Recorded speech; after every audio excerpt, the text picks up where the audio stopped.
Welcome. You are listening to a sound that does not exist in the waking world. It is the sound of a door closing in a forgotten wing of the human story.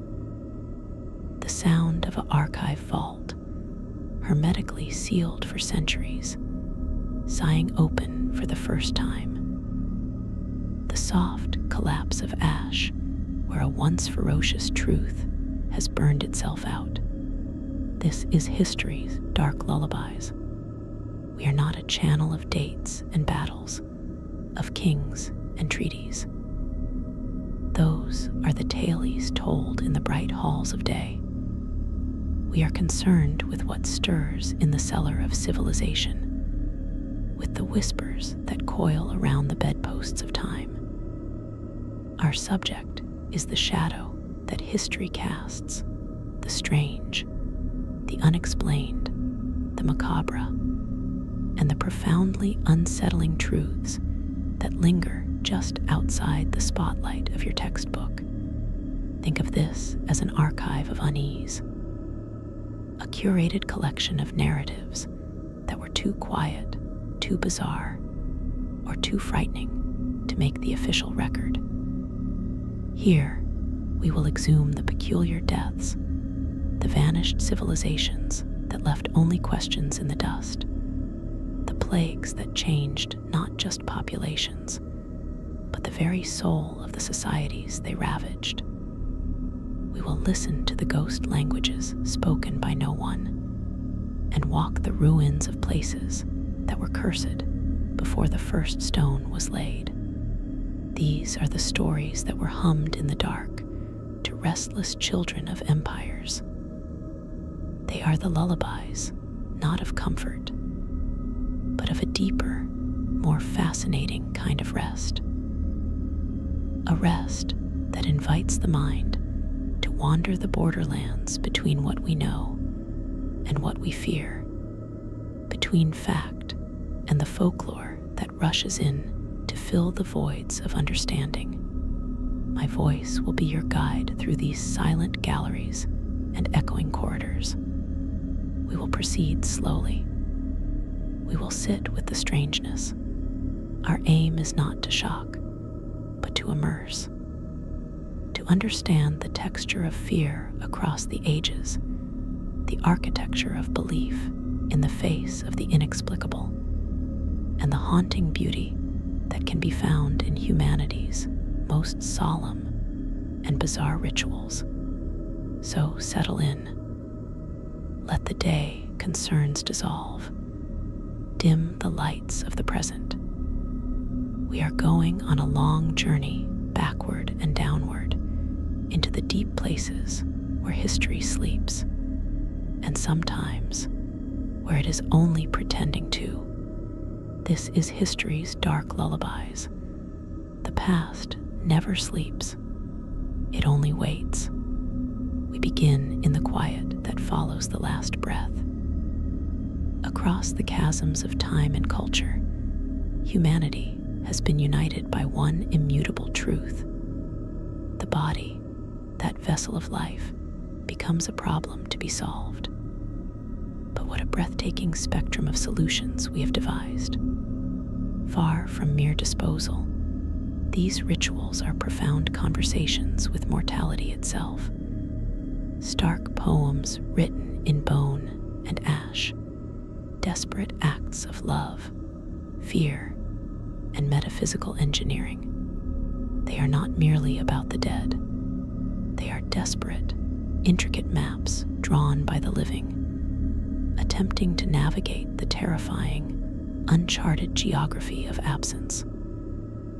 Tonight, we venture into the shadows cast by these rites, to explore not horror for its own sake, but the profound, often chilling logic of love and dread in the face of the great unknown. 1. The sky burials of Tibet and Mongolia, the ultimate act of generous return. High on the windswept, arid plateaus of the Himalayas, where the ground is often too frozen or too rocky to dig, wood is too scarce for cremation, the Tibetans and some Mongolians perform a ritual of breathtaking, stark finality, the Jader or sky burial. The body is not hidden away, but carried to a designated remote charnel ground, often atop a sacred mountain. There, a Rajya or body breaker dismembers the corpse with deliberate ritual precision. The bones are crushed and mixed with sampa, roasted barley flour. Then the vultures descend. To the Western eye, conditioned to sanitized interment or swift cremation, this seems the height of desecration.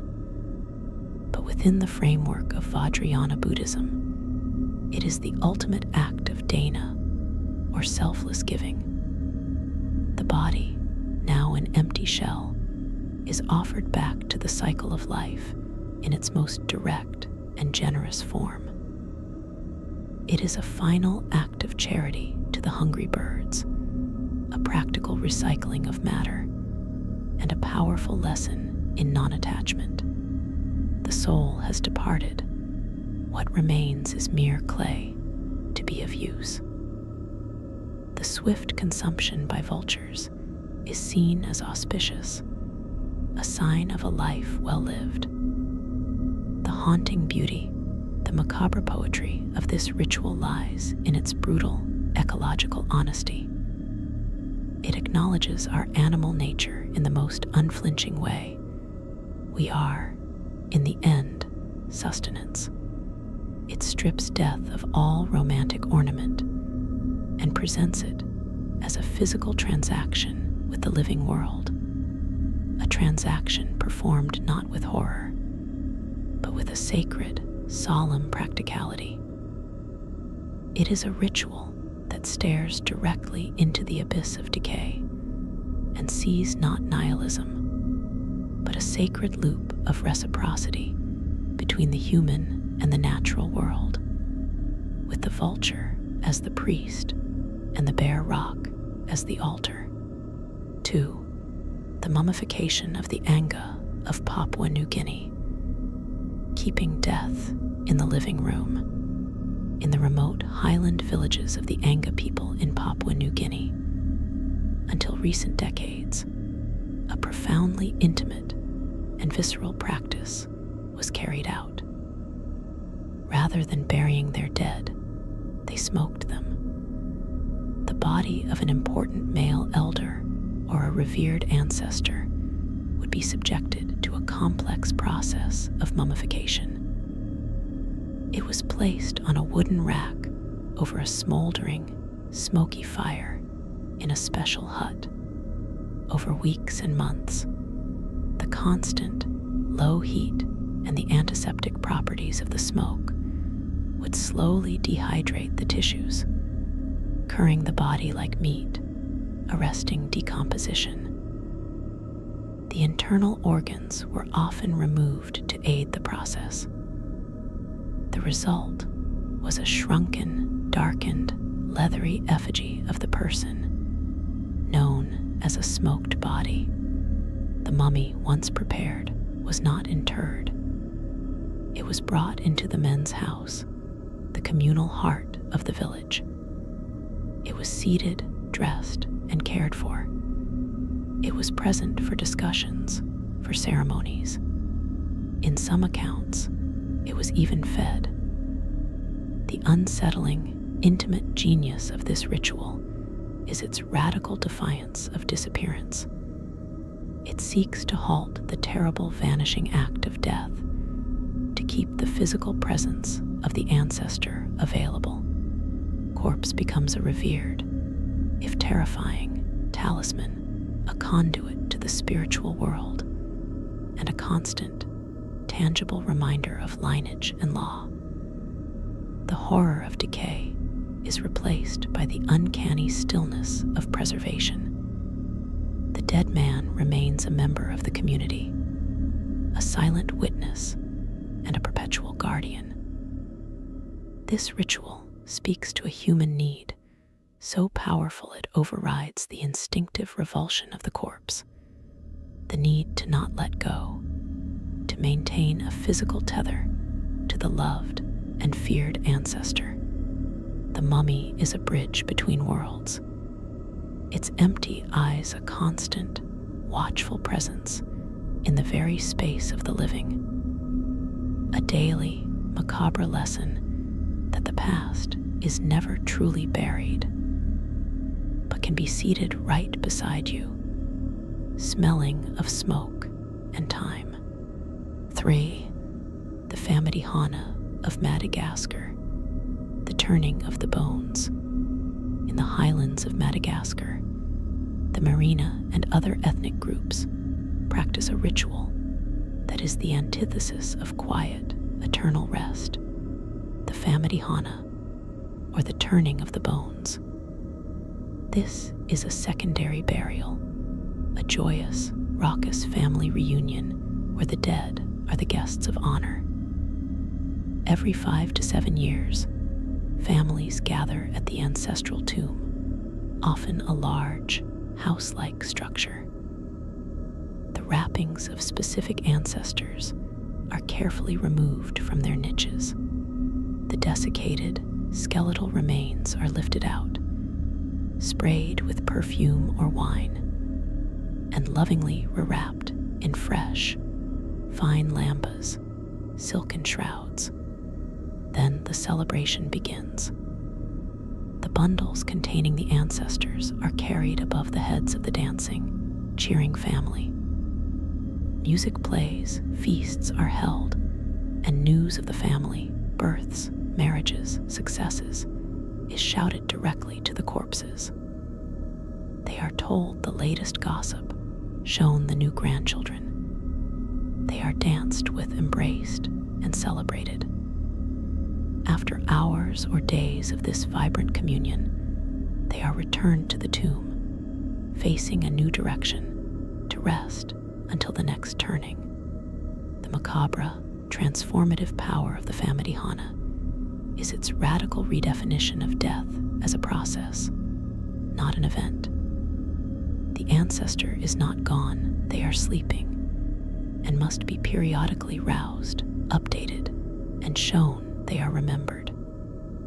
The ritual confronts the physicality of the skeleton, the ultimate memento mori, and through an act of collective will and overwhelming joy, strips it of its terror. It transforms decay into an occasion for music, the shroud into a dancing partner. It is a direct, physical rebuttal to grief's silence. The haunting beauty lies in its noisy, fragrant, tactile defiance of separation. It declares that love is stronger than rot, that memory must be physically enacted, and that the dead remain, in the most literal sense, part of the family circle, to be consulted, honored, and included in the party. It is a ritual that takes the horror of the grave and turns it, quite literally, into a dance. We have seen the body offered to the sky, preserved in smoke, and danced with in celebration. These rituals engage with the physical remains in a dialogue of return, preservation, or communion. But what happens when the ritual's focus is not on caring for the dead, but on actively using death, its potent, terrifying energy, as a tool for the living? When the corpse is not a relative to honor, but a source of power to harness, or a barrier to be definitively, brutally sealed, we now descend into rituals where the macabre becomes a form of applied metaphysics, a stark and fearful magic wrought upon the very clay of the departed. For the necrophobic rituals of European folklore, the stake, the stone, and the secured corpse, across the vast, dark tapestry of European folklore, particularly in Eastern and Central regions, a deep, chilling strain of fear is palpable. The fear not just of death, but of the dead themselves.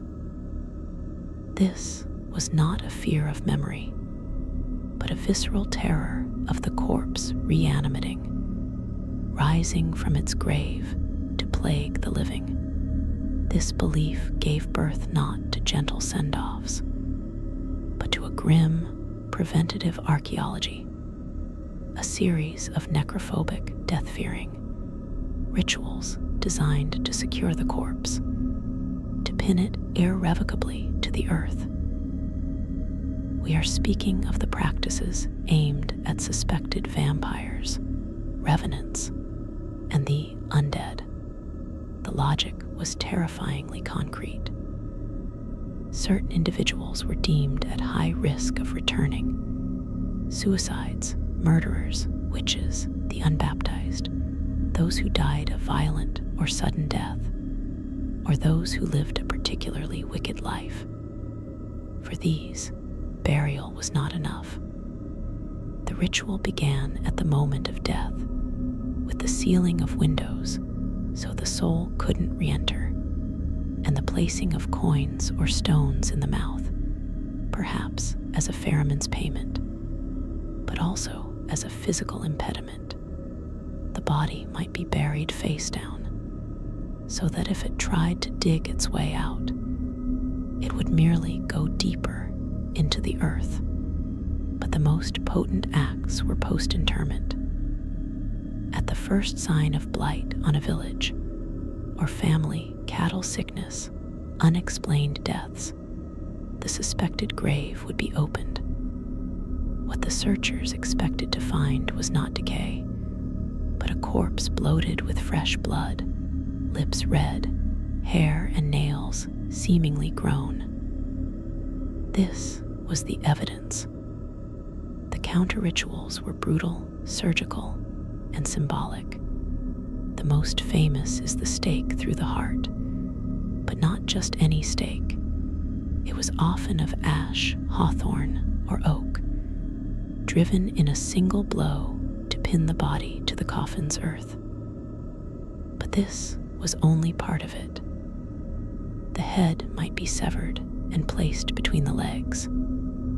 The body might be turned over again. More potently, the mouth might be stuffed with garlic or bricks, a literal gag order. In Slavic regions, the corpse might be pierced with thorns or bound with fishing nets, the thorns to torment it, the net to ensnare it, both to prevent its movement. The macabre, haunting genius of these rituals lies in their stark, physical literalism. They represent a cosmology where the afterlife was not a distant heaven or hell, but a thin layer just beneath the turf, where a malevolent, animated corpse could physically tunnel back into the world of the living. The rituals are a desperate form of biocontainment. They are not about honoring the person, but about neutralizing a perceived supernatural pathogen. They transform the grave from a resting place into a prison, and the mourners into jailers, executing a permanent, brutal sentence on the body of their former neighbor, friend, or family member. It is a ritual born of pure, communal terror, a testament to the belief that the greatest threat could come from the one you once knew, now sleeping just 6 feet below, and that only violence upon the flesh could ensure the safety of the living. 5.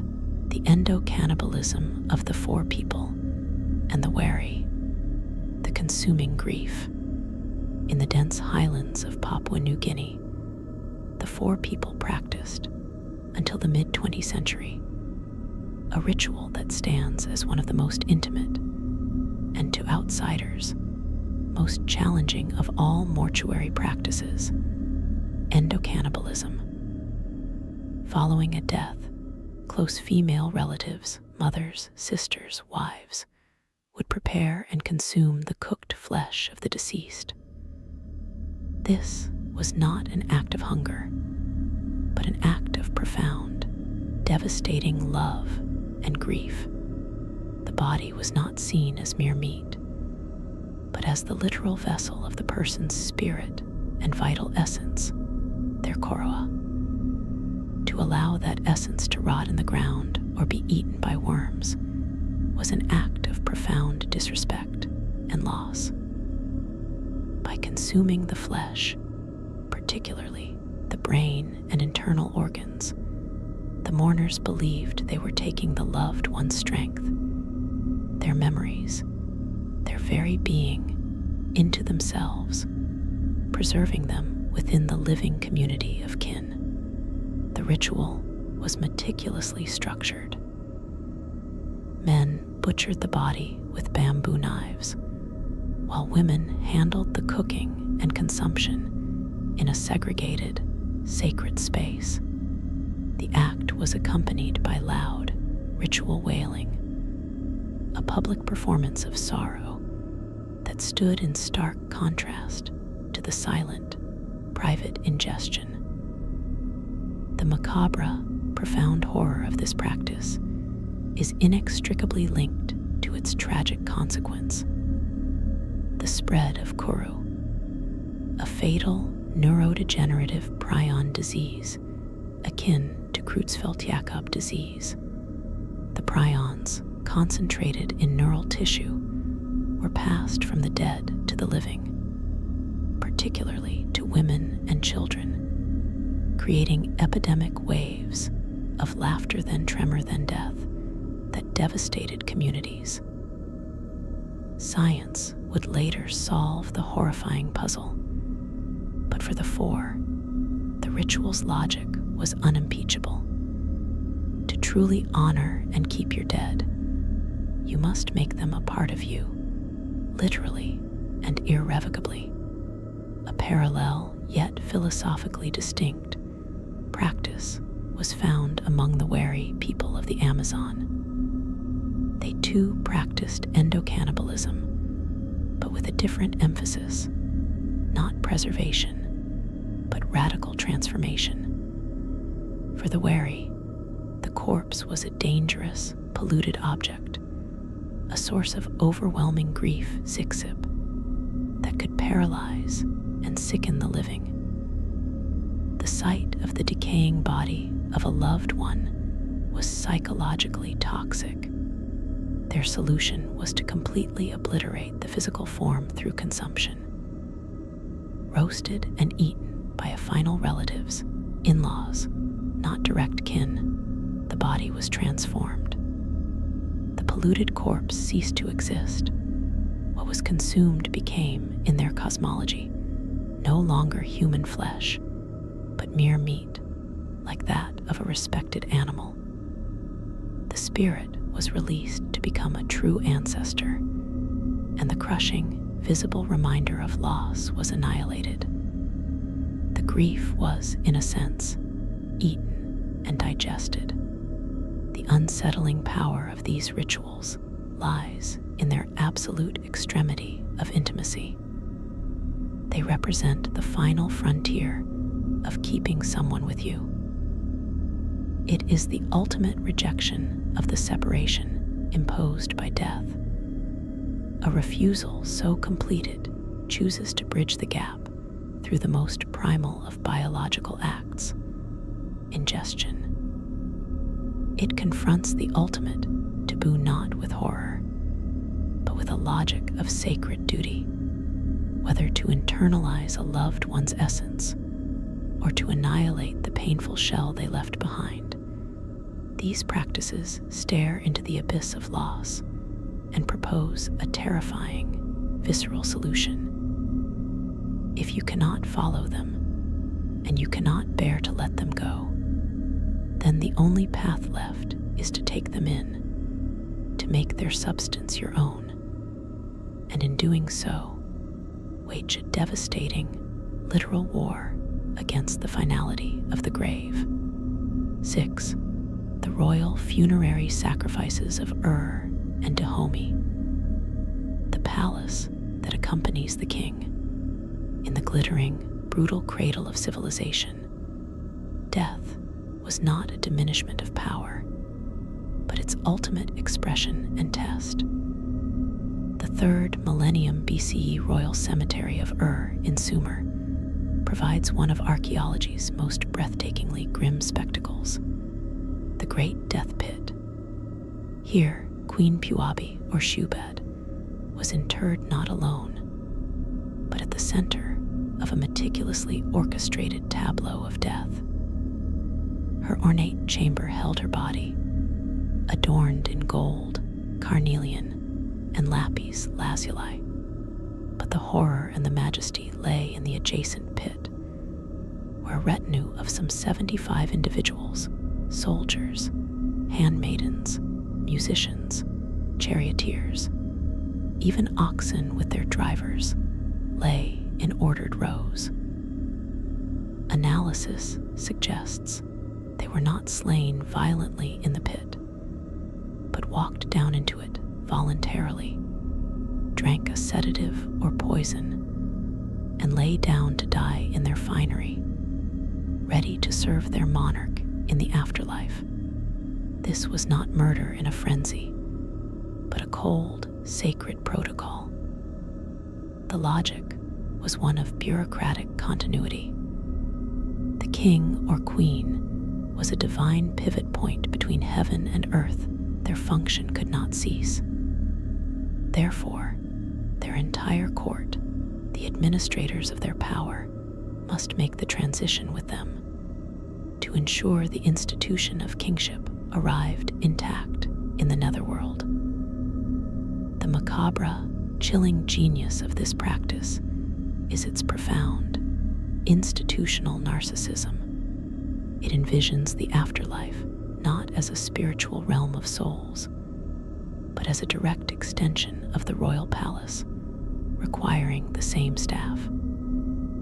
The ritual mass death was the ultimate act of state planning, a grim export of governance. It speaks of a cosmology where the identity of the elite was so bound to their office and their servants that the very concept of a solitary afterlife was inconceivable. They required an audience, even in eternity, centuries later and continents away. A similar, albeit more sustained, practice existed in the kingdom of Dahomey in West Africa. Here, the practice of customs involved large-scale human sacrifice at the death of a king and at annual ceremonies to honor ancestors. The scale was staggering. Thousands might be killed. These were not servants volunteering for continuity, but often war captives, criminals, or slaves. The logic was dual: to provide the deceased king with a retinue of attendants and warriors in the spirit world, and to demonstrate the raw, terrifying power of the reigning monarch. It was a public relations exercise in terror and piety combined. To send so many across the threshold was proof of the king's authority over both the living and the gates of death. The victims became literal messengers, a human currency paid into the bank of the afterlife to secure the king's status.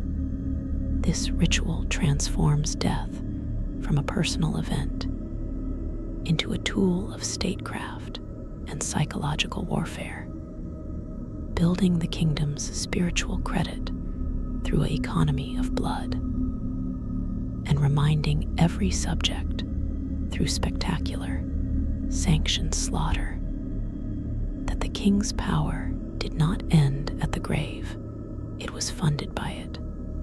7. The Tibetan Churd ritual, inviting the demons to a feast on your own corpse. We now turn from the external political use of the dead to the most internal, psychological, and terrifyingly personal ritual imaginable. In the high, cold deserts of Tibet, practitioners of the advanced tantric Buddhist practice known as churd, to cut off, engage in a macabre meditation that is the absolute antithesis of corpse preservation or veneration. The goal of churd is to sever the root of all suffering, the attachment to the self, the cherishing of one's own body and ego, and it does so through a visualized ritual of breathtaking, deliberate horror. Practitioner, often in a charnel ground or other lonely, terrifying place, begins by invoking a host of wrathful deities and hungry ghosts, all the demons of fear, attachment, and neurosis that dwell within the mind. Then, through intense visualization, they perform a self-sacrifice. They see their own consciousness separate from their physical body. They then take on the form of a wrathful dakini, and with a hooked knife, they proceed to flay their own empty corpse. They meticulously dismember it. They hack the bones. They pile the flesh, bones, and viscera into a vast cauldron, which they then transform into an ocean of amrita, nectar, of transcendent wisdom. Then comes the macabre invitation. They offer this transformed feast, this soup of their own dissolved physical self, to the very demons they invoked. They invite these representations of their own deepest fears and ego clinging to come and feast lavishly, to gorge themselves on the practitioner's own substance. The demons devour everything, leaving nothing behind. No body, no self to defend, no ego to protect. The unsettling, profound power of this ritual lies in its psychological alchemy. It takes the universal human terror of dismemberment and consumption, the fate we project onto monsters and beasts, and willingly, ritually, applies it to the self. It is the ultimate act of spiritual generosity and ego annihilation. By visualizing the offering of one's own flesh to the demons of the mind, the practitioner severs attachment at its root. If there is no self to cherish, then there is nothing for fear to cling to. The charnel ground horrors become a feast of liberation. This is the macabre turned inward as a surgical tool. It is not about dealing with the death of another, but about orchestrating the symbolic death of the self in the most visceral terms possible, using the imagery of butchery and consumption to achieve a state of transcendent, empty peace. It is a ritual that says the most terrifying thing we can imagine. Our own physical annihilation is, in fact, the key to freedom, and that we must not shy from it, but must prepare the banquet ourselves and invite all our inner monsters to be the guests of honor. 8. The second burials and bone cleaning of the Amazon and Indonesia. The patient alchemy of the ancestor in the humid, living cathedrals of the Amazon rainforest and among the cliffside graves of Toraja in Indonesia. A common philosophical thread emerges. A single burial is insufficient, even disrespectful. Death is not a switch that flips, but a slow fermentation. The initial burial is merely the beginning of a lengthy, active curation of the dead. The primary goal is the achievement of clean, dry bone, the liberation of the enduring, purified skeleton from the transient, polluting softness of flesh. Among Amazonian tribes like the Yanomami and others, the initial burial may be in a shallow grave within the village house. The body is left to decompose in the earth. After a period of months or years, when the community is ready for the secondary rite, the grave is reopened. The remaining flesh is meticulously, lovingly removed from the bones. This is not a clinical act, but a deeply intimate one, often performed by close kin. The bones are then washed, sometimes painted with red annatto dye, and placed in a ceramic urn or a bundle. This bundle becomes the true, permanent ancestor. It may be kept in the house, talked to, and included in ceremonies. It is portable, allowing the ancestors to travel with the village if it moves. The macabre, profound logic here is one of distillation. The messy, sorrowful, decaying corpse is not the final memory. Through patient, hands-on ritual labor, the community refines their loved one down to their essential, enduring structural element, the white architecture of the skeleton. The process transforms the oppressive presence of a rotting body into a clean, manageable, and potent relic. It is grief made physical, then physically cleansed. The ritual acknowledges the horror of putrefaction by not looking away, but by stepping in and manually completing the process, wresting order from decay, and creating a sacred object through direct, tactile engagement with the remnants of death.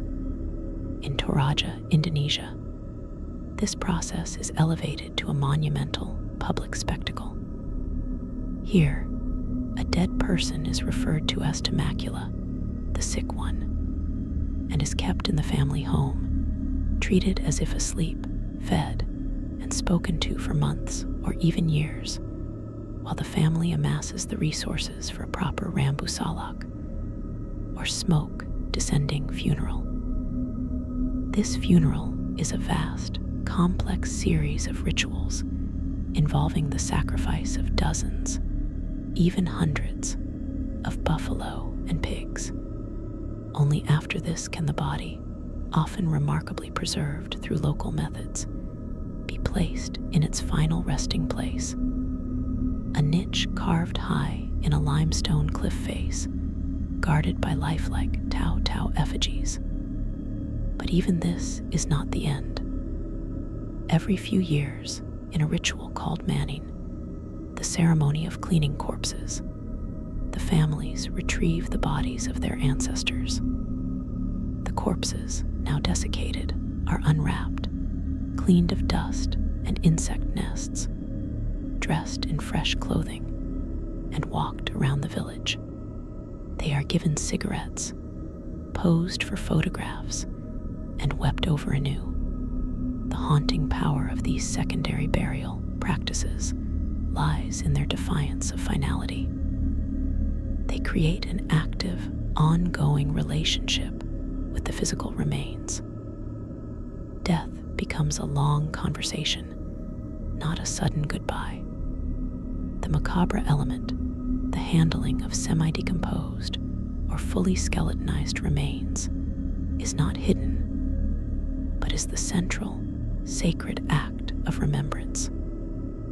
It proclaims that love and duty extend beyond the grave, into the very process of dissolution itself. The ancestor is not gone until you have personally helped them complete their transformation from a dying body into a clean, honored bone. 9. The living death of Sati and the mummy bundles of the Incas, the ultimate ascent and the perfect sacrifice.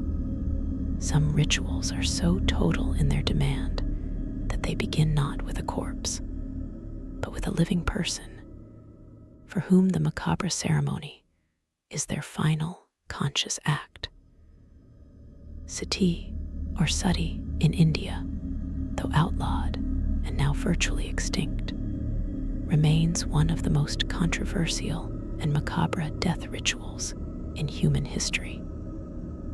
It involved a widow immolating herself on her husband's funeral pyre. Frame it merely as forced sacrifice is to miss its terrifying internal logic for some who practiced it.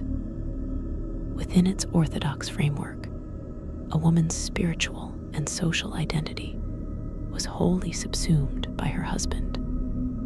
His death rendered her a vessel of inauspiciousness, a social ghost. Sati was presented as the ultimate act of wifely devotion pativrata, a willful self-sacrifice that burned away her own inauspiciousness and guaranteed the couple's joint salvation, catapulting them to a heavenly realm. She became a goddess, a Sati Mata, worshipped with shrines. The macabre horror here is the ritual's co-opting of a woman's agency into a framework where the greatest act of self is self-annihilation.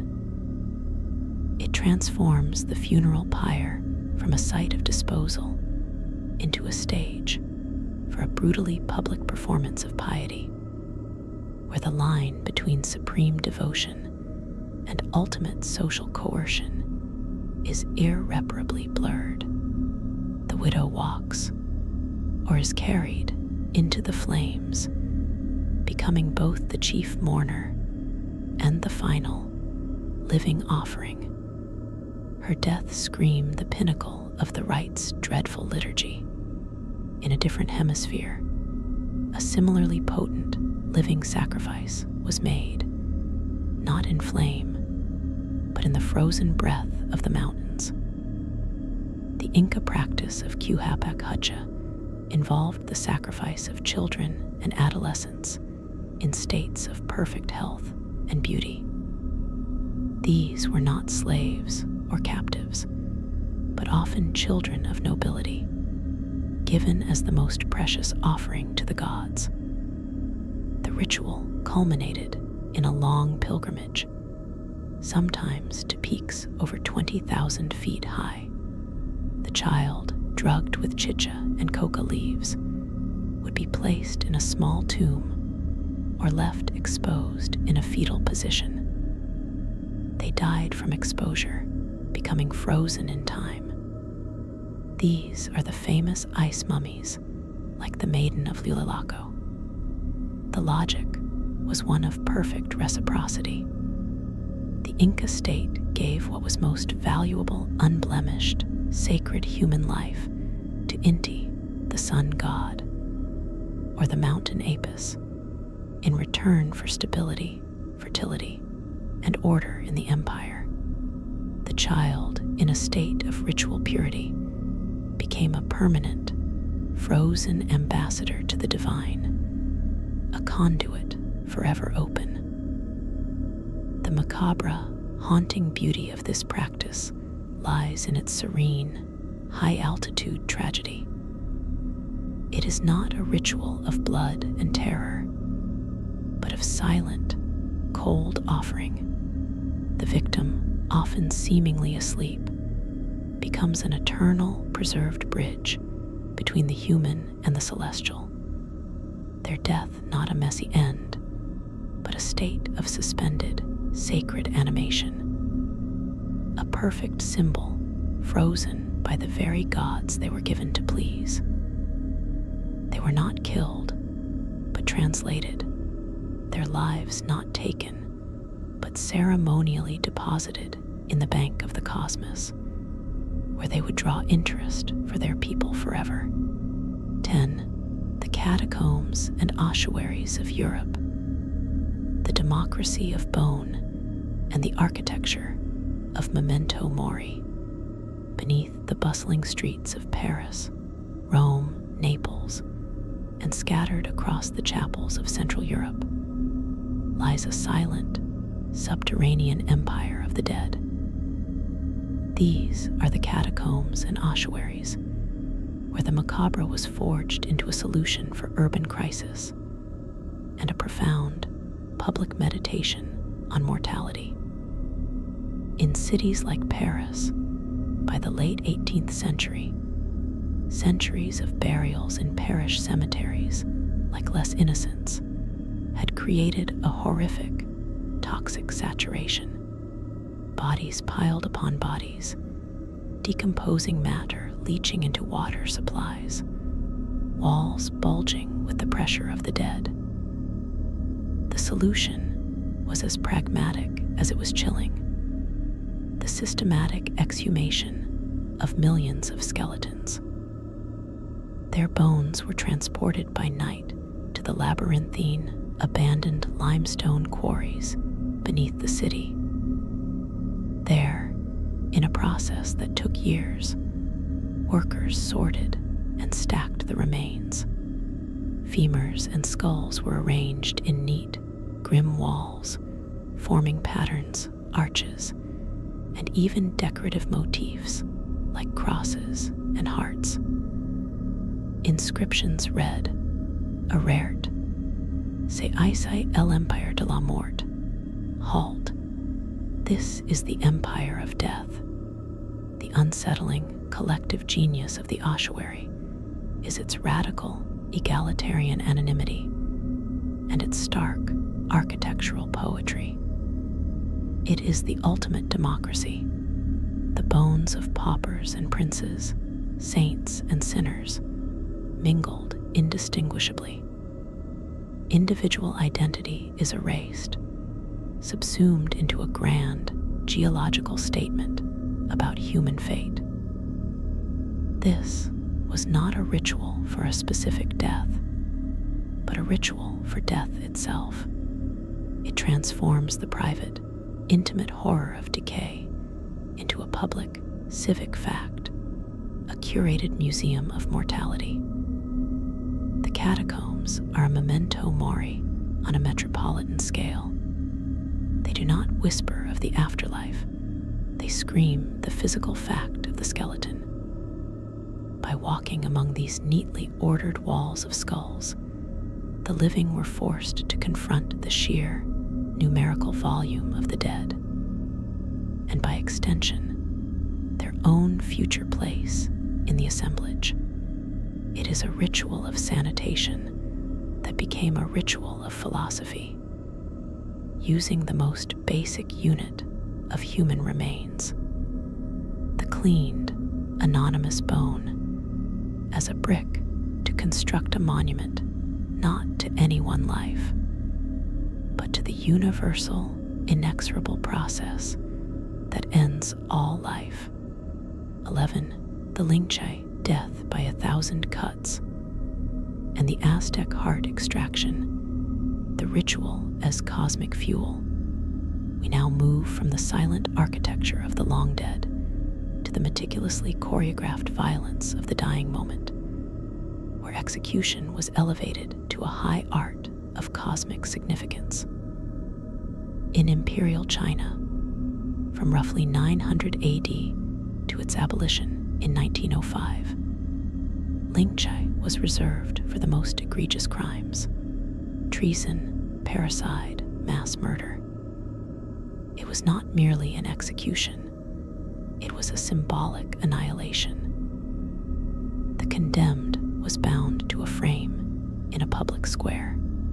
The executioner, a specialist, would then methodically and artistically remove portions of the body. With a knife, slices of flesh, limbs, finally the heart, or decapitation, over an extended period. The goal was not just pain, but the systematic dismantling of the person, piece by piece, in front of an audience. Its macabre power was multi-layered. As a judicial punishment, it was the ultimate deterrent, a spectacle of total bodily revocation for crimes that struck at the heart of the familial and state order. But but on a deeper, symbolic level, it was an act of metaphysical erasure. In Chinese cosmological thought, the body was a sacred gift from one's ancestors. To destroy it utterly, to prevent its intact journey to the afterlife, was to sever the criminal not just from society, but from the lineage of being itself. It was a fate worse than death. It was ontological deletion. Across the globe, in the temples of Tenochtitlan, the Aztecs performed a ritual of killing that served an opposite cosmic purpose, not deletion, but vital sustenance. The Aztec universe was perpetually on the brink of collapse, requiring the energy of Chalchihuatl, the precious liquid human life force contained in blood. The most potent offering was the still-beating heart of a captive warrior. The victim, often drugged with psychoactive plants, would be held supine over the convex stone of the Cuauhxicalli, the eagle vessel. A priest would make a swift, lateral incision below the rib cage with an obsidian blade and thrust his hand upward to rip out the heart. This organ, Yalatl, the thing of motion, was then offered to the sun god Huitzilopochtli, its rising steam and blood feeding the deity's journey across the sky. The body was then flung down the temple stairs to be butchered, and in some accounts, parts ritually consumed by nobles. The macabre, terrifying genius of this ritual lies in its brutal, elegant efficiency as cosmic mechanics. It was the essential fuel pump of the universe. The victim was not merely killed, they were transduced. Their life force converted from human form into divine energy through the priest's act of hydraulic extraction. The horror of the act was its sacred necessity. The victim, often a warrior, died a flowery death, securing honor for themselves and cosmic stability for the world. This ritual frames death not as an end, but as the critical transfer point in an ecological system of sacred energy. The scream, the spray of blood, the glistening heart held aloft, these were not signs of cruelty, but the visible, auditory, and sensory proof that the cosmic engine was being fed, that the sun would rise again because a human pump had, at that precise moment, been opened. It is the macabre reduced to its purest, most terrifying function. Death as the mandatory metabolism of the gods. We have seen death orchestrated as public spectacle, as cosmic fuel, as architectural statement. We have observed the body curated, consumed, and converted. But now we descend into the most private and psychologically complex of macabre rituals, those concerned not with the spirit or the cosmos, but with the persistent, problematic object of the corpse itself, and the lengths to which love, fear, and science will go to manage its troubling presence. These are rituals that live in the shadowy space between mourning and pathology, between devotion and a profound inability to let the physical reality of death have its final say. 12.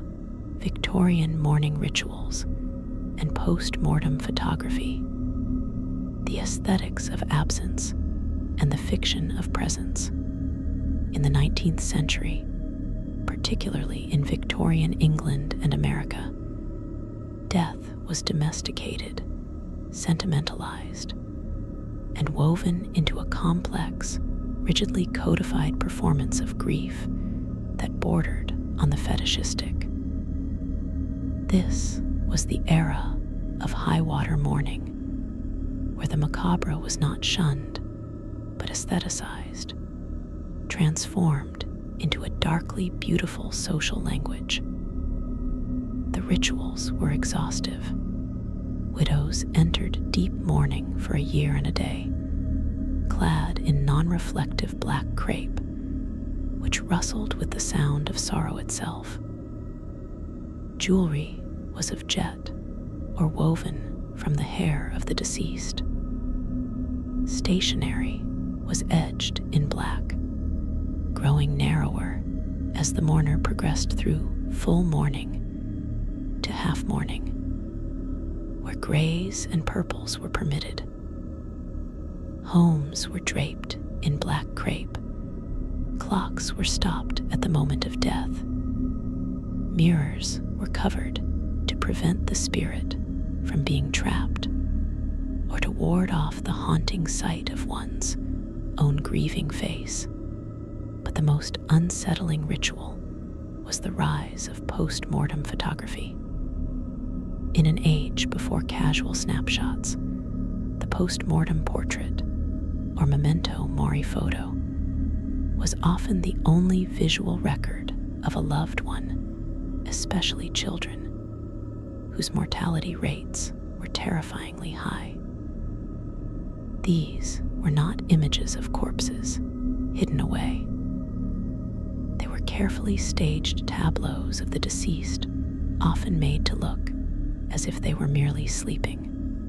They would be posed in chairs, propped up with special stands, surrounded by living family members who would stand stiff and still for the long exposure, their faces etched with a stoic sorrow. Infants might be cradled in their mother's arms or laid in cribs adorned with flowers. Sometimes, the photographers would painstakingly paint open eyes onto the closed lids of the subject in the developed print. The macabre, haunting power of these rituals lies in their desperate, materialistic battle against disappearance. Victorian mourning culture was a performative dam against the void. Every black garment, every lock of hair in a brooch, every stopped clock was a physical, tangible protest against the erosion of memory by time. The post-mortem photograph was the ultimate tool in this battle. It used the modern magic of chemistry to arrest decay, to freeze the loved one in a state of peaceful repose forever. It created a fiction of continued presence, a sleep from which they would not wake, but could be visited visually. This was not denial of death, but an attempt to curate its aesthetic, to make it manageable, beautiful, and containable within the parlor album. The horror is not in the image of the dead child, but in the profound, collective need that produced it, the need to look directly at the most painful sight imaginable, and through the lens and the darkroom tray, transform it into a comfort, a permanent proof that they were once here, and that they were ours. It ritualized grief into a tangible, wearable, displayable commodity, building a cage of etiquette and artifact around the raw, screaming fact of loss. 13. Modern plastination and cryonics, the technological sublimation of the corpse. If the Victorians used social ritual and early technology to aestheticize death, our contemporary era employs advanced science in an attempt to outright defeat it, or at least to indefinitely postpone its finality. These are the macabre rituals of the laboratory, devoid of incense and incantation, brimming with a far older hubris, the desire to conquer the grave. First, consider plastination, as perfected by Gunther von Hagens in the late 20th century. This is a process where the water and fat in biological tissues are replaced with reactive polymers, like silicone or epoxy, in a vacuum chamber. The result is a corpse that is odorless, dry, and permanently preserved in a posed, often dynamic state.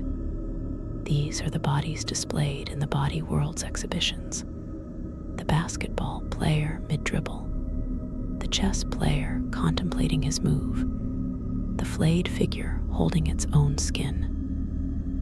The macabre, disquieting genius of plastination is its complete transformation of the corpse from a decaying subject into a permanent, didactic object.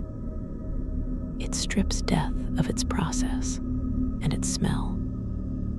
It turns the human body into its own monument, a plasticized self-statue. The ritual here is one of scientific revelation and profound alienation. It invites us to gaze upon our own interiors, not in the fleeting horror of an autopsy, but in the permanent, brightly lit gallery of education. It is a ritual that seeks to demystify death by making the corpse clean, eternal, and useful. Yet, in doing so, it creates a new kind of uncanny. The person who is neither alive nor dust, but suspended in a polymer purgatory, performing an eternal pantomime of life for the paying public.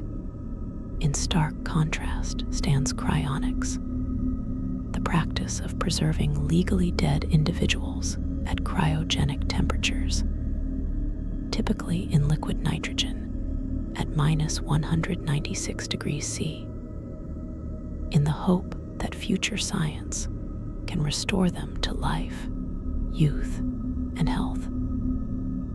Here, the corpse is not an object for display, but a patient in the ultimate long-term care facility. Ritual begins at the moment of legal declaration. Rapid cooling, blood replacement with cryoprotectant fluids to prevent ice crystal damage, and final placement in a giant stainless steel thermos. The macabre, desperate hope of cryonics is its radical, faith-based futurism. It is a ritual of scientific hope, a gamble placed with the currency of one's own body on the dice of technological singularity. It views death not as a state, but as a process that can be paused. The haunting question it poses is not about its feasibility, but about the psychology of its adherents.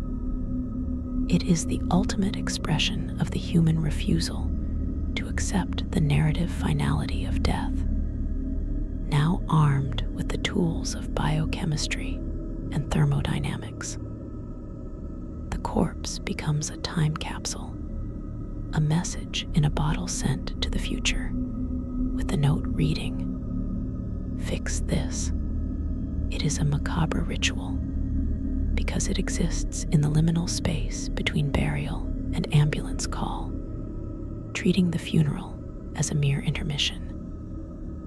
It transforms the husk of the self into a speculative asset, frozen in the vague hope of a second act, making the mausoleum not a stone building, but a chilled vessel humming with the faint, impossible promise of a tomorrow that may never, in any recognizable sense, arrive for the sleeper within.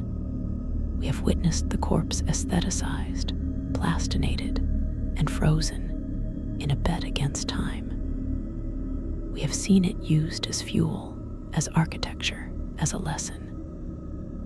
But now we pierce the final membrane, entering the realm where the macabre ritual is no longer a response to death, but an exploration of its outermost conceptual boundaries. Here, we confront practices that challenge the very definitions of body, ending, and self.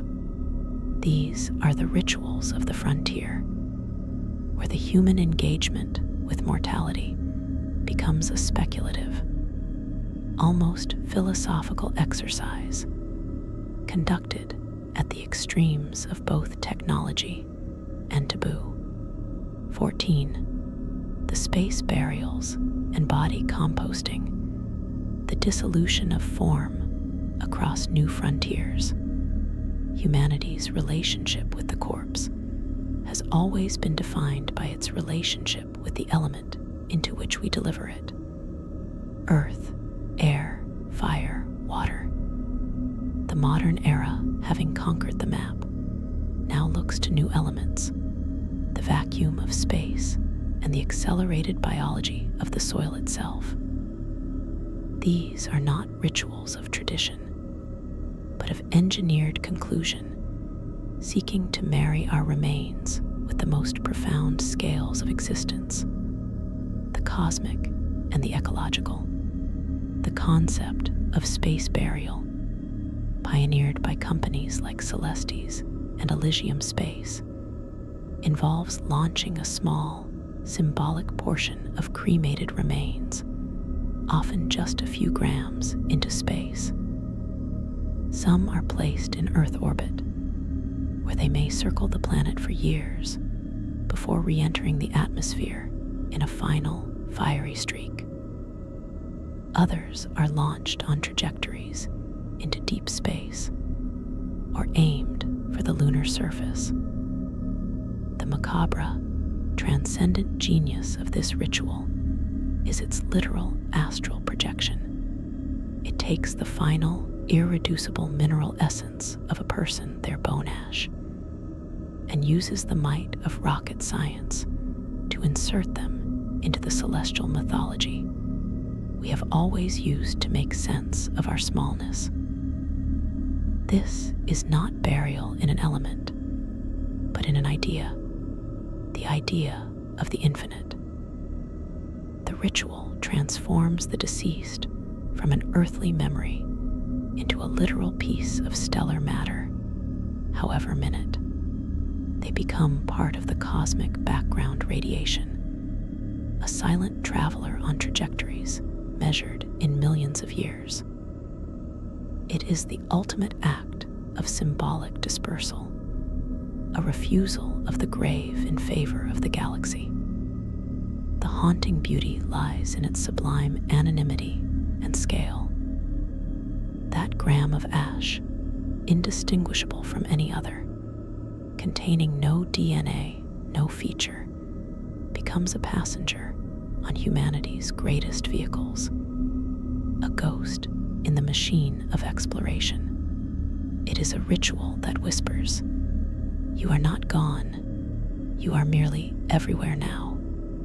In utter opposition to this cosmic scattering is the practice of human composting, or natural organic reduction, developed as an ecological alternative to burial, which takes land and can involve toxic embalming fluids, and cremation, which consumes energy and releases carbon. This process places the unembalmed body in a reusable vessel with a mixture of wood chips, alfalfa, and straw. Over the span of about 30 days, microbial activity generates heat, naturally breaking down the body. The resulting material, about a cubic yard of rich, fertile soil, is then cured and can be returned to the family. The macabre, profound intimacy of this ritual is its radical, circular honesty. It is a return to the earth not as passive decay, but as active, thermophilic transformation. The body is not placed in the ground, it becomes the ground. The ritual's unsettling power is its complete dismantling of the body as monument. There is no stone, no urn, no frozen pod. There is soil. The family may plant a tree or flowers in this soil, creating a living memorial that is quite literally fed by the deceased. It confronts the biological reality of decomposition, not as a horror to be delayed with concrete vaults, but as a fertile, generative process to be harnessed and embraced. This ritual speaks a final, unsentimental truth. We are not passengers on this planet. We are its temporary constituent matter. And here is a way to honorably, usefully, and quietly resume that role. It is the ultimate green funeral, turning the end of a life into the literal substance for new life, making the mourners not just witnesses to an end, but stewards of a tangible, generative beginning. 15. Brain preservation and mind uploading, the apotheosis of the ghost, the negation of the corpse. We arrive at the final, speculative shore. All previous rituals have dealt, in some way, with the body. Even cryonics preserves the body in hope of future repair. But what if the body is not the essence? What if the self resides solely in the staggering, delicate neural architecture of the brain, in the connectome, the trillions of synaptic connections that encode memory, personality, and consciousness? This belief fuels the most extreme and macabre rituals of all. Those that seek to preserve not the person, but the pattern of the person, with the corpse becoming nothing more than obsolete hardware to be discarded after the data is secured. Brain preservation, as pursued by organizations like the Brain Preservation Foundation, aims to use advanced chemical fixation, like glutaraldehyde, followed by cryogenic storage, or plastic resin, embedding to perfectly preserve the brain's ultrastructure at the nanoscale. The goal is a connectome-preserving technique, creating a physical, high-fidelity map of the mind that could, in theory, be read by a sufficiently advanced future civilization. The macabre, desolate core of this ritual is its radical reductionism. It proposes that you are not your body, your face, your hands. You are a 3-pound web of connections. The ritual would involve, at legal death, immediate perfusion of the fixative through the vascular system, halting decay at the cellular level. The brain, or perhaps the whole head, is then stored. The rest of the body is irrelevant, a shell. This is the ultimate ascetic's death. All that matters is the intricate, wet circuit board inside the skull. This leads to the final logical step, mind uploading, or whole brain emulation. This is the hypothetical future process of scanning that preserved connectome in exhaustive detail and simulating its function on a non-biological substrate, a computer. The ritual of death here would be a data migration ceremony. The physical self dies. A digital copy, claiming continuity of consciousness, wakes up in a server farm. The macabre, terrifying profundity of this concept dismantles every earlier ritual. It renders the corpse not just meaningless, but a positive hindrance, a source of noise and corruption to the pure signal of the data self. It turns mortality from a biological inevitability into a solvable data transfer problem. The haunting question it leaves is perhaps the most unsettling of all. If a perfect copy of your memories and personality awakens in a machine, have you survived? Or have you merely authored a posthumous book that can talk back? This proposed ritual is the apotheosis of the human desire to cheat death, pushing past the preservation of the flesh to the preservation of the pattern, leaving the body behind as an empty, biological husk, the ultimate discarded cocoon for a butterfly made of light and code. It is a ritual that has not yet happened, but its prelude is written in our silicon dreams, and it promises a macabre finale where the corpse is not buried, burned, or composted, but simply deleted as irrelevant once the upload is complete.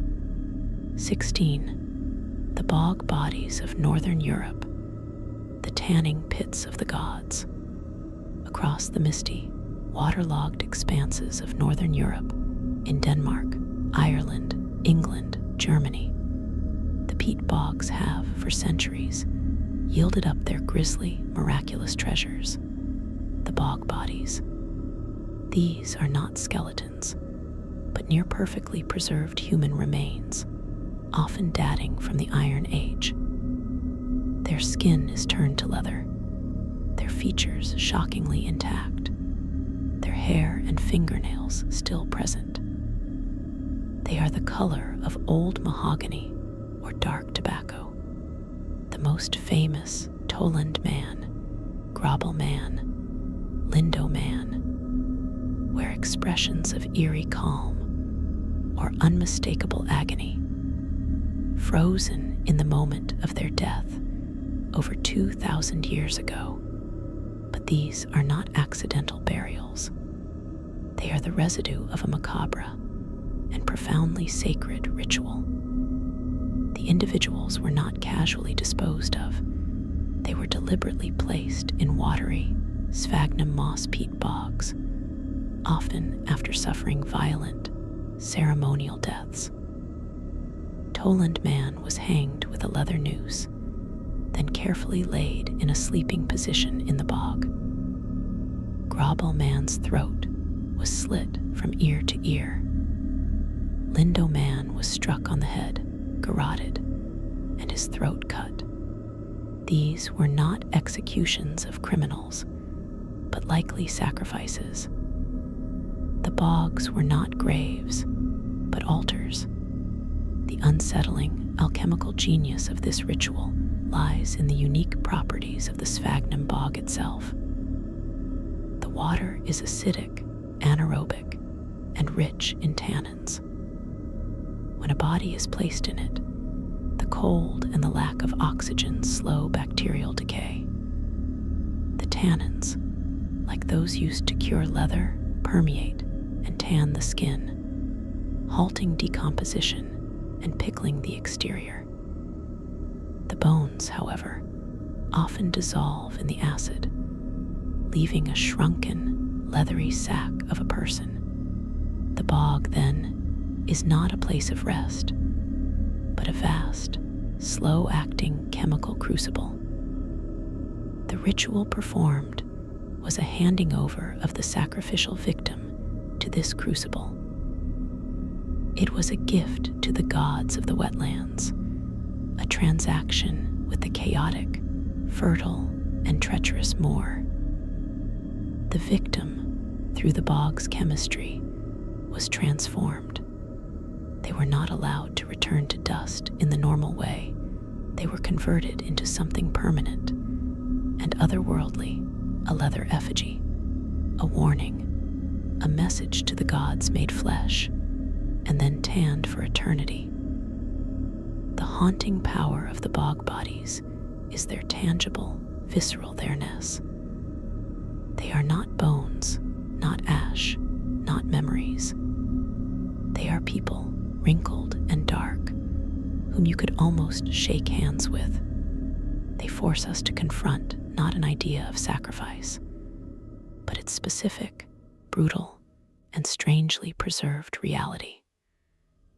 The ritual leveraged the very landscape as a preserving agent, creating accidental time capsules that speak, with silent, leathery lips, of a worldview where the boundary between the human and the elemental was fluid, and where the ultimate offering to the earth was transformed by the earth into its own kind of immortal relic.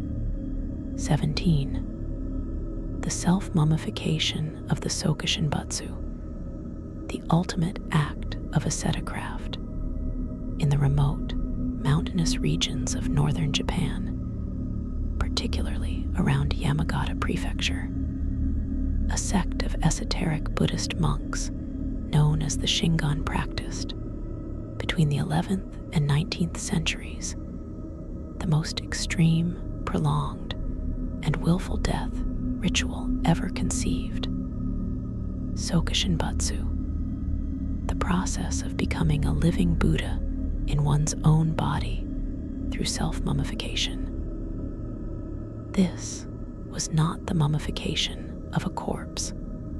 This was a ritual that began while the monk was perfectly alive and in full health, and its goal was to achieve a state of eternal, incorruptible meditation. The process was a grueling, multi-stage marathon of asceticism, spanning approximately 3,000 days, just under 10 years. It began with a radical, progressive starvation diet designed to strip the body of all fat and moisture, the mediums of decay. For the first 1,000 days, the monk would eat only nuts, seeds, and berries from the mountains. For the next 1,000, he shifted to a sparse diet of pine needles, tree bark, and resins. This not only starved the body, but also filled it with natural preservatives and toxins that would kill bacteria and insects post-mortem. In the final stage, he would drink a poisonous tea made from the sap of the urashi tree used to lacquer bowls, which induced vomiting, sweating, and further fluid loss, while its toxins further embalmed his system from within. His body would become a desiccated, toxic husk, utterly inhospitable to decay. When he felt death approaching, the monk would enter a small, underground stone tomb scarcely larger than his body, connected to the surface by a bamboo air tube. Seated in the lotus position, he would ring a bell each day to signal he was still alive. When the bell stopped, his attendants would seal the tomb completely. After another 1,000 days, the tomb would be reopened. If the body was found incorrupt, desiccated, shrunken, but intact, the monk was declared a Sokushinbutsu, a Buddha in the flesh, and enshrined in a temple as a sacred, eternal object of veneration.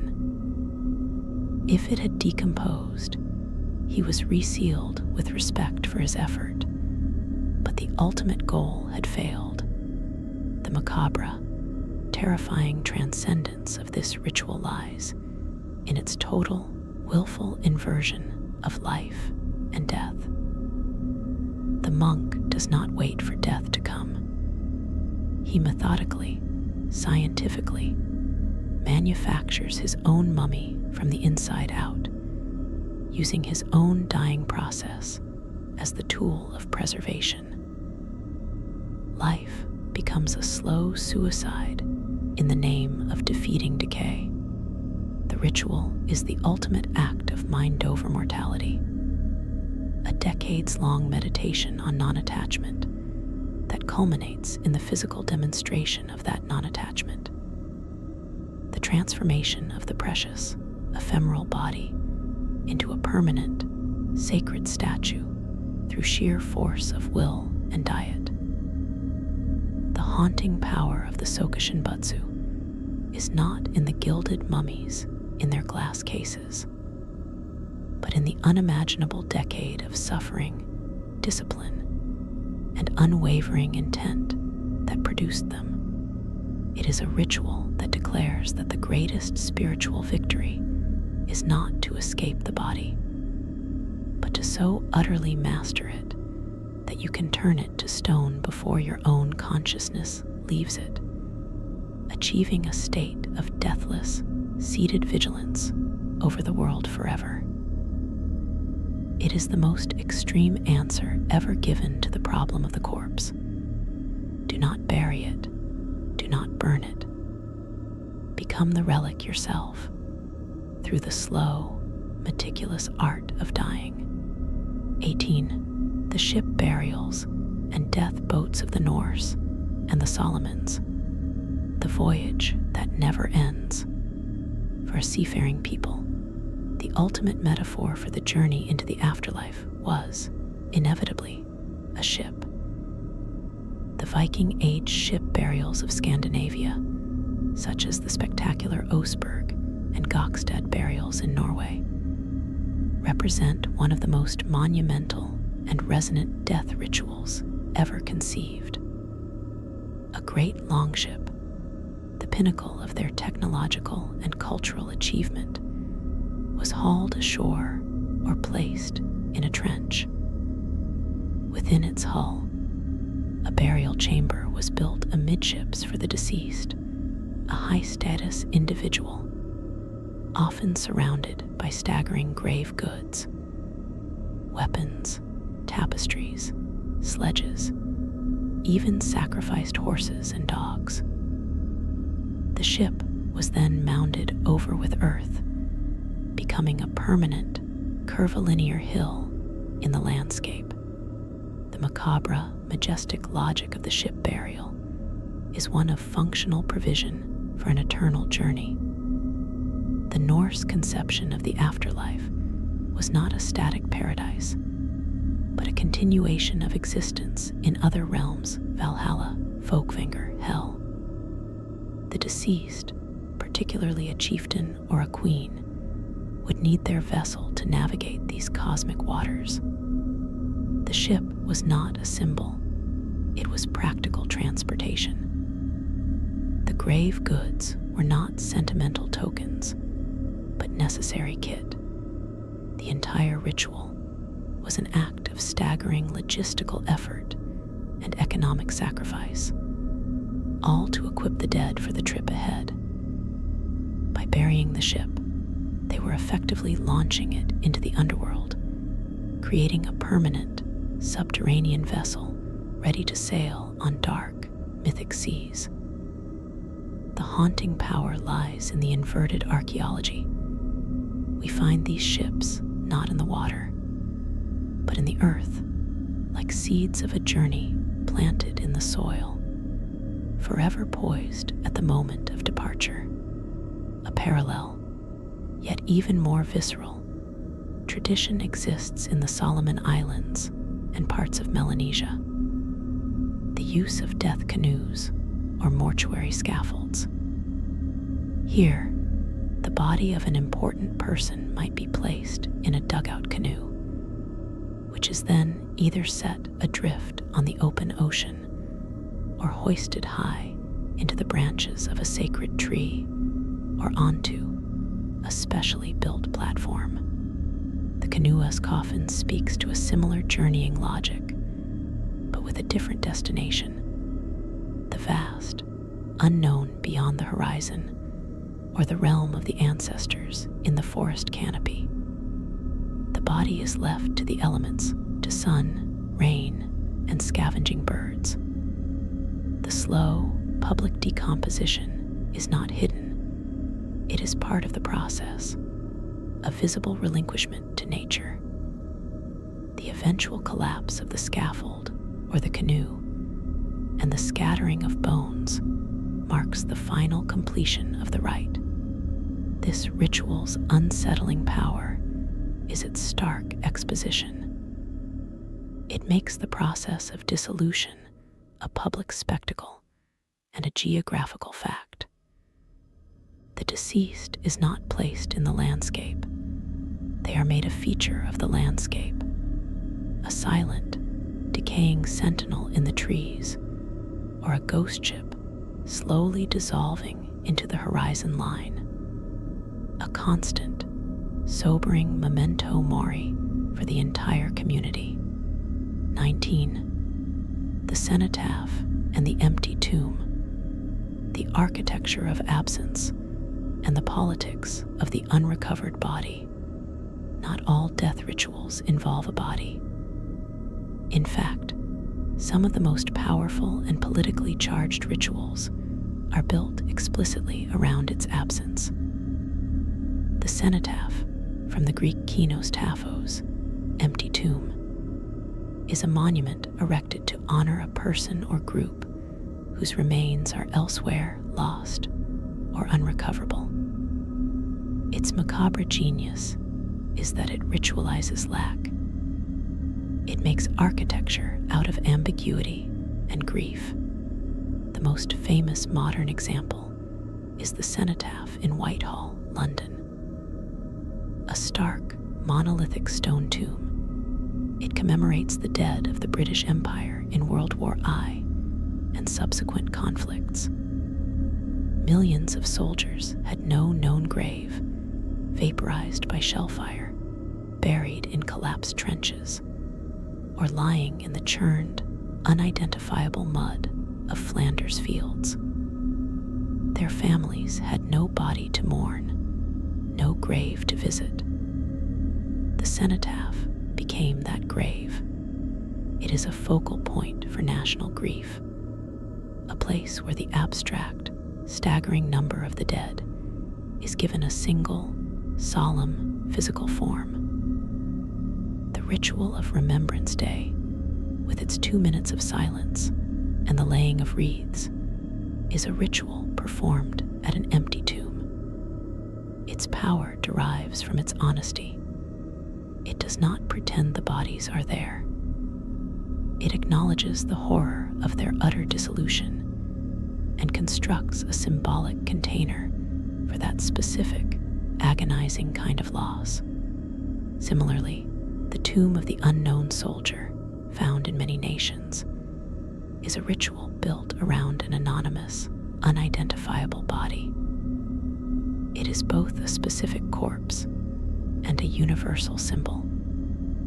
The ritual of its selection and interment, choosing one indistinguishable remnant from thousands, transforms that single anonymous set of bones into a vessel for all the anonymous dead. The tomb is full, yet empty of identity. It is a grave that stands for all graves that could not be found. The haunting, profound weight of these rituals lies in their metaphysical engineering. They address the specific trauma of the unrecovered body, a trauma that halts the normal psychological process of mourning. By building a tomb without a body, society provides a place for grief to go. It creates a stage where the ritual can still be performed, where flowers can be laid, where tears can be shed. The empty tomb says, "We do not know where you are, but we have built a house for your memory here." It is a ritual that confronts the most terrifying form of death, obliteration, without a trace, and answers it not with denial, but with a solemn, enduring piece of masonry, a permanent scar on the landscape of the living to mark an absence that is too vast to hold in the mind alone. It is the macabre ritual of the ghost, made solid in stone. 20. The rituals of suspended animation and the death dream of the churd, the liminal perpetuity. In the cold, sterile vaults of cryonics facilities, We have already encountered the technological bet on suspended animation. But the concept of a death that is not a death, of a borderland existence between states, has far deeper and more ritualistic roots. We must look to the practices that seek not to preserve the body for a future revival, but to actively inhabit the liminal space of dying as a state of higher consciousness or power. This is the ritual of becoming a living ghost, a conscious corpse, a sentient threshold. We return with a deeper cut to the Tibetan Buddhist practice of churd, but not to its visualized self-sacrifice. We go to its most advanced esoteric aim, the attainment of the Rawling, or corpse riser practice, and the ultimate state of tuktum or thuktum. This is not metaphor. Tuktum is a documented physiological phenomenon observed in advanced Tibetan yogis and lamas. At the moment of what medicine would declare clinical death, the cessation of breath and heartbeat, the practitioner enters a deep, meditative state that can last for days, sometimes weeks. The body does not decay. It remains in a sitting meditation posture, often with a warmth retained in the heart center. No rigor mortis sets in. The skin retains its color and suppleness. The practitioner is considered to be in a state of clear light meditation, having merged with the fundamental nature of reality at the moment of death. They are not dead. They are in the bardo, the transitional state between lives, but with full, mastered awareness. The ritual here is the entire preceding life of ascetic discipline, all aimed at achieving this final, controlled transition. The death ritual is the death itself, performed as a mastered skill. The macabre, awe-inspiring genius of this is its total inversion. Death is not a defeat. It is the final exam, and the master passes by not allowing the body to follow the usual schedule of decay. The community's ritual is one of vigilant, silent attendance. They do not touch the body. They continue to make offerings of food and water, speaking to the Lama as if alive, waiting for the subtle signs that the consciousness has finally departed. A slight drop of blood from the nostrils, a collapse of the posture. Only then does the normal funeral rite begin. Parallel to this, in the shamanic traditions of Siberia and Central Asia, exists the concept of the deliberate, ritualistic fragmentation of the soul, not through death, but through ecstatic trance. The shaman's body may lie in a coma-like state for days, his soul perceived as journeying to the underworld to retrieve a sick person's stolen soul, or to battle spirits.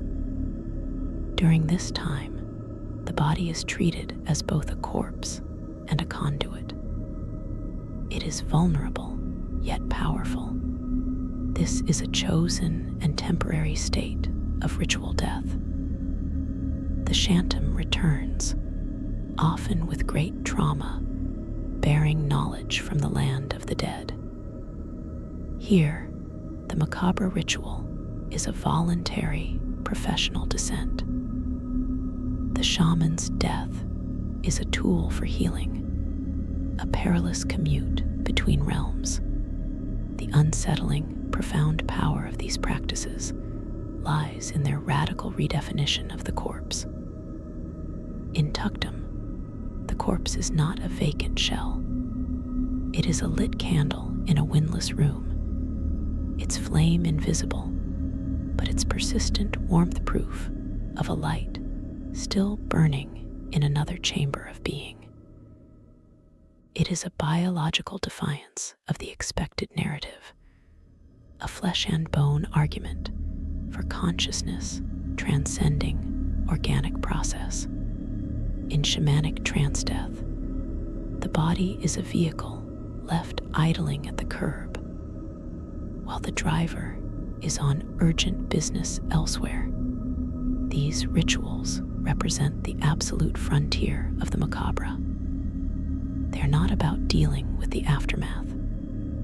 They are about seizing the event of dying and bending it to the will of consciousness. They propose that the greatest mastery over mortality is not to escape it, nor to beautifully decorate its aftermath, but to walk into its antechamber, sit down, and reside there in a state of watchful, purposeful stillness, thereby turning the ultimate vulnerability into the ultimate act of spiritual authority. The haunting question they leave is not about the afterlife, but about the permeability of the border itself. They suggest that the wall between life and death is not a solid, slammed door, but a bead curtain, and that with immense training, terrifying will, or ecstatic grace, one can stand in its shimmering, clicking midst for a very, very long time, neither fully here nor there, a perpetual monument to one's own dying, a lullaby hummed from both sides of the threshold at once. This is the final macabre ritual, the ritual of not being done, of turning the ending into an infinite, conscious, and vigilantly held pause. And so, the final grain of sand settles. We have walked together through the silent galleries of the dead. We have stood in the charnel wind of the high plateau and in the sterile chill of the cryogenic vault. We have witnessed the body consumed by beaks, by flame, by earth, by loved ones, by time itself. We have seen it dressed in black crepe, posed for photographs, plastinated for display, launched toward the stars, and willed into a state of leathery permanence. We have built ships of stone for journeys never begun, and tombs of marble for bodies never found. This has been our purpose at history's dark lullabies, not to horrify, but to listen to the stories hummed not in the bright halls of triumph, but in the shadowed corridors of farewell.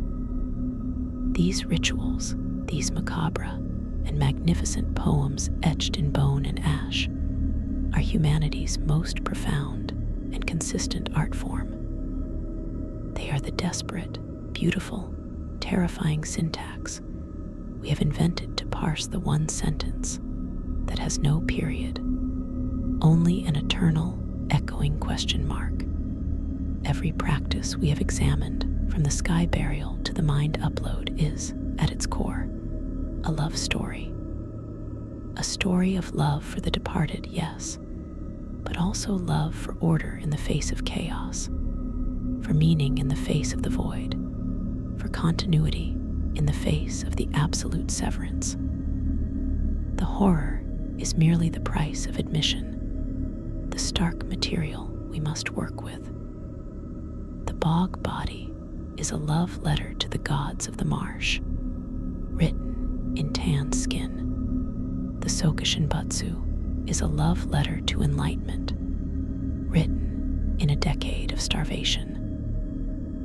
The Victorian hair bracelet is a love letter to memory, woven from the very substance of the lost. Even the Aztec heart sacrifice was a love letter to the sun, a plea written in hot, steaming blood for just one more dawn. We have sought out these dark lullabies because they are the truest songs we sing. They are the unvarnished choruses about fear, about longing, about the sheer, stubborn refusal to believe that a consciousness, a laugh, a touch, can simply become nothing. They are the evidence of our impossible project to build bridges of ritual across a chasm that has no other side we can see. The archive is now, for a time, closed. The lights are dimmed. The delicate pages of these forgotten practices are left to rest in their silent portfolios. But the whispering does not cease. It continues in the quiet of your own room, in the beat of your own heart, that small, persistent engine against the silence. For you, too, are composing your own dark lullaby. With every moment you cherish, with every memory you hold close, with every unspoken fear of the long night to come. This is not a farewell, but a release. We have given these echoes a place to resonate. Now, let them settle within you. Let them transform your understanding of the great, quiet mystery that awaits us all, not as a tale of terror, but as the final, universal human ritual, the one each of us, alone and together, will ultimately write with the substance of our own ending. Thank you for listening in the dark. Thank you for being unafraid of the whispers. This is history's dark lullabies. The past never sleeps. It only waits. And now, dear listener, it is your turn to rest. Good night.